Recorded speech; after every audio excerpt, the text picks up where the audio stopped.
Man who has lived with his wife for 5 years, without realizing that the wife in front of him is a fake, but a look-alike double. The original double had murdered the real wife, to take her place in the mansion. Little did he know that not only was she still alive, she even found her way here overnight. This made the double, Anna, drop her jaw. She was afraid she'd be robbed of her husband, because Anna's husband was supposed to be dead for 5 years, only to discover that he was still alive today. She was with Annie, who looked just like her. "I'm sorry, I couldn't help it. I missed her so much." Who knew that and had no intention of revealing Anna to her husband. Instead, she let her go off on her own for the night. I could pretend that nothing had happened. This was a strange move on Anne's part. She could have told her husband everything. Why was she afraid to reveal it to him? But before she could think about it, the sound of her son's voice was suddenly heard at the door. A chill went down the spine of the two men who were at a standstill. What would it be like for her son to see two mothers? So Anna took the opportunity to use her usual tactics. She left in a hurry and locked Annie in, and took Anne's son back to his room. And at this moment she thought that Annie's son was her son. She thought that Annie had lost her ability to fight. But when she went back to take a peek, instead, she was threatened by Annie with a knife. "I tried to let you go, but you didn't know what to do. If that's the case, you won't be leaving alive today." Annie dragged Anna all the way to the ground. The darkness was terrifying to Anna. She was afraid that if she died her husband would go to Annie, but there was no point in screaming at the top of her lungs.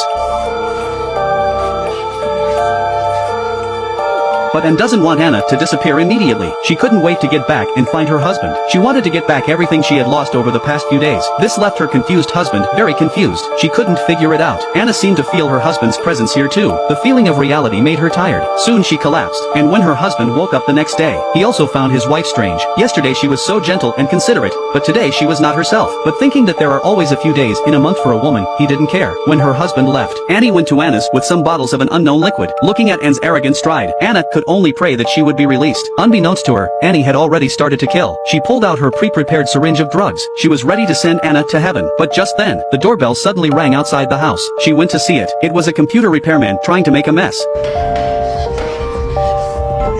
Taking advantage of this, Anna used a steel plate on the floor to cut the tape on her body, and that was it. She escaped from her restraints. Then she picked up a tool. She returned to the mansion in a fury. The man who saw Anna was a bit confused. "Are you playing dress up, pretty girl? Just now you were wearing green, and now you're wearing red." Faced with the man's confusion, Anna didn't dare to reveal that there were two of her in the mansion. She had to explain that she was on her way out, urging the man to pack his things and leave. But it was Anna's voice that caught Anne's attention. When Anne went outside to find out what was going on, she found that Anna had disappeared.